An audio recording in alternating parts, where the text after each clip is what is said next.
RX9 ナラティブガンダム。 RX9 ナラティブガンダムは2018年に公開された映画機動戦士ガンダムナラティブに登場したモビルスーツです。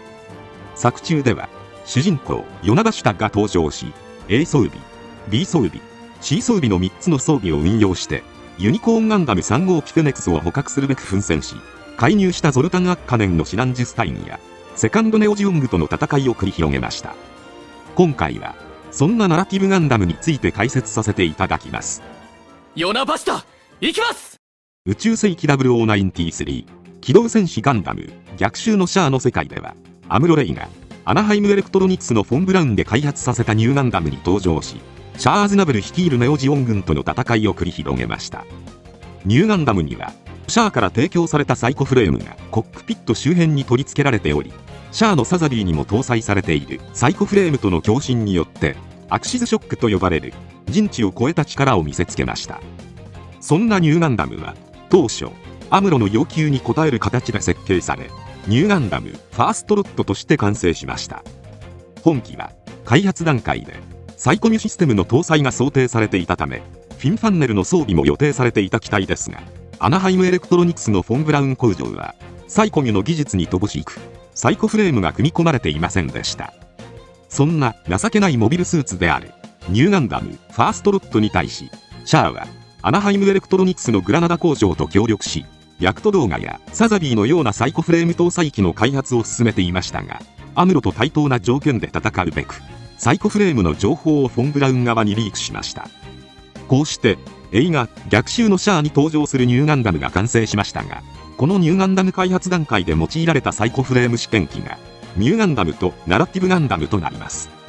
この3機の開発時期は明確にされていませんが、3機のつながりがわかる内容としてニューガンダムのデザインや詳細は明かされていないものの、ニューガンダムはニューガンダムやナラティブガンダムを経て実用化された機体とされていること、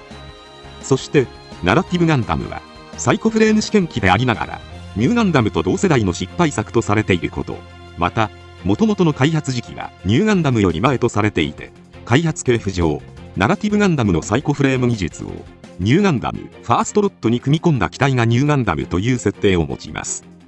これらのことからニューガンダムやナラティブガンダムはもともとニューガンダムファーストロットを開発するための実験機として作り出され、失敗作として放置されていたところをシャアから得たサイコフレームを搭載して再び実験に用いられた機体と考えられます。そんなニューガンダム開発に用いられたサイコフレーム試験機のナラティブガンダムは試験運用が終了し用済みになったことから、アナハイムエレクトロニクスの倉庫に放置されていたという説も存在しますが、これに目をつけたのが了承会でした。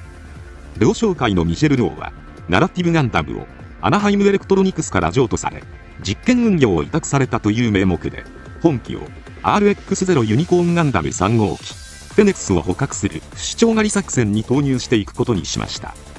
ナラティブガンダムは用済みの実験機という背景を持つことから基礎設計が古く元の性能が優れているというわけではないので、基本性能はジェスタよりも低くなっています。胴体にはコアファイターが格納されているので緊急時に脱出可能ですが、このコアブロックシステムを採用した結果、この時代のモビルスーツには標準搭載されている前転周囲モニターやリニアシートが採用されていません。また上腕部や大腿部などのフレームはむき出しになっており、武装も頭部バルカン砲しか持ちません。しかしミシェルとしてはフェネクスを釣ることさえできればよかったので機体完成度は気にしておらず、さらにパイロットにはサイコフレームを内蔵したサイコスーツを着用させ、秘密裏に NTD システムを搭載することで一定以上の感能波を感知すればパイロットの制御を離れて対象を殲滅するようにしていました。こうしてミシェルはフェネクスを狩るべく了承会の独自調達でナラティブガンダムに追加装備を施して戦線投入していきます。平等修正地弾着弾12000調停よし射撃今。まず最初に登場した追加装備が A 装備となります。高機動オプションを装着した形態で脚部周辺に大型ブースターを多数配置することで光の速さと評されるほどのフェネクスの機動力に匹敵する加速力を得ています。武装としてはまず5連装中型ミサイルポッドを全6機搭載しています。作中では弾幕を形成してフェネックスの足止めを図る様子が見られました。次に腹部には大出力のハイメガキャノンを搭載しています。作中ではフェネックスの足止めのために撃とうとするもジェスタまで巻き込みそうになっていました。そして両腕には複合特殊兵装サイコキャプチャーを持ちます。ジェネレーターを内蔵しており、ビーム砲兼用の大型ビームサーベルとして使用可能です。また黄色のキャプチャーと呼ばれるユニットが先端にスライドし展開することで官能波に干渉するキャプチャーフィールドを発生させます。これは機動戦士ガンダムユニコーンでローゼンズールがユニコーンガンダムの NTD を強制終了させたサイコジャマーのようなもので、フェネックスの中に宿るリタベルナルの魂が官能波でフェネックスを動かしていることから、フェネックスを機能停止状態にすることができるほか、フェネックスが放つサイコフィールドを防御することも可能です。劇中ではフェネックス撃破を戸惑うヨナはフェネックスに呼びかけるも、その中にいるリタベルナルの声を聞き逃してしまいます。そして A 装備はその戦闘で大破したため、次の作戦では B 装備が搭載されることになりました。 B 装備は A 装備と同じくフェネックスの捕獲を目的としていますが、コロニー内部での戦闘を想定して追加装備が施された形態となります。まず両前腕部にはジェガン用のシールドを切り詰めたものが装備されており、4連装ミサイルランチャーを2機ずつ内蔵しています。元がシールドということもあって、シールドを連結して大型シールドとして使用することも可能とされていますが、劇中では使用することはありませんでした。また腰部背面に2機のビームサーベルを搭載しており、作中では接近戦でこれを使用しています。そして B 装備の最も特徴的な装備として、背部に2機の有線式遠隔攻撃端末を搭載しています。元の素体のバックパックにかぶせる形で装着されたこの装備はフィンパンネルに似た形状でオールレンジ攻撃が可能です。有線なのでケーブルがバックパック中央の円盤状のユニット内に収納されており、ケーブルを通じて推進剤を供給することで重力下での使用が可能です。劇中でヨナは本兵装のことをインコムと呼び、ゾルタンはエセファンネルと呼んでいましたが、例えばスペリオルガンダムの装備のような従来のインコムではワイヤーを使っているので推進剤の供給はなかったものの、ナラティブガンダム P 装備のインコムは推進剤を供給することから従来のものよりも自由度の高い軌道を取ることが可能です。また本兵装にも A 装備のサイコキャプチャーと同じく対フェネックス用の捕獲機能が搭載されているので、展開して官能波干渉フィールドを形成することが可能であり、 NTD 発動時には通常のファンネルと同じくケーブルを切り離して使用する描写も見られます。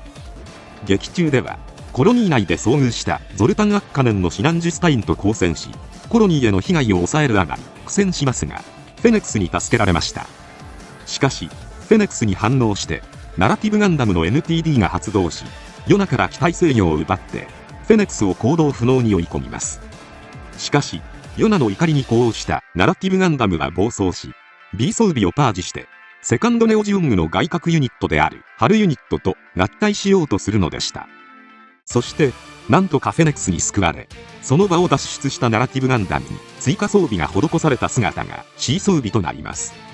これはサイコフレームを加工し増加装甲として装着された姿で、劇中ではサイコパッケージとも呼ばれていますが、もともとは実験運用プランに存在しなかった姿なので、便宜上の故障として C 装備とされています。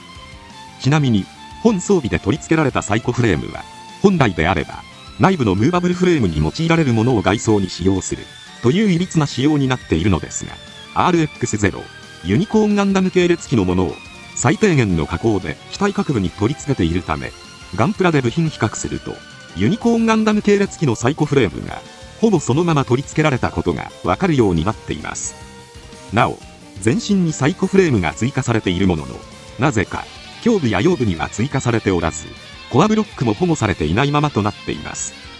元の基本性能が低いナラティブガンダムですが、サイコフレームを装着することで通常の使用を上回る性能になりました。 C 装備の武装としてはビームライフルにビームサーベル、そしてシールドとその裏面に取り付けられたビームキャノンにミサイルという汎用モビルスーツらしいシンプルな構成ですが、本機に合わせて改修された専用装備となっています。まずビームライフルはジェガン用ビームライフルがベースとなっていますが、銃口とセンサーはユニコーンガンダムのビームマグナムと同規格のものに置き換えられました。しかしビームマグナムはかすめただけで敵機を撃破するほどの威力を持ちますが、ナラティブガンダムのビームライフルの威力は標準的なものとなっており、セカンドネオジオングのアイフィールドを貫くことはできませんでした。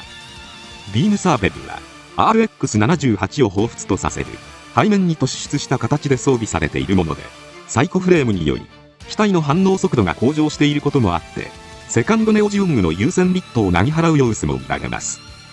劇中ではジオン共和国軍はコロニー内でゾルタンが戦闘行為を行ったことを問題視して切り捨てようとしましたが、それを知ったゾルタンは自暴自棄になり、セカンドネオジオングを用いてシンサイド6のヘリウム3備蓄基地を臨界爆発させて地球圏に壊滅的な打撃を与えようと目論みました。そこでヨナはナラティブガンダム C 装備に登場し、フェネクスと共にゾルタンを止めるべく戦いを繰り広げます。フェネクスとこうして青く輝きリットをなぎ払うナラティブガンダムでしたが、セカンドネオジオングの圧倒的な力の前にフェネクスともども窮地に瀕するも、決死の特攻でフェネクスを救い、ヨナはフェネクスの力を引き出してセカンドネオジオングを撃破するのでした。君が鳥になるなら、俺も鳥になる。余談ですが、機動戦士ガンダムナラティブはガンダムシリーズにおけるニュータイプについての解釈を現代の観点で語り直すことを意図して制作されたものとされています。そのため過去のガンダム作品で扱われてきた超常的な現象に焦点が当てられていることから、特に異質な存在であるフェネクスが取り上げられているそうです。今回はこれで以上となります。チャンネル登録されるかはお任せいたしますので、もしよければもう一本動画を見ていただければとても嬉しいです。最後までご視聴いただきありがとうございました。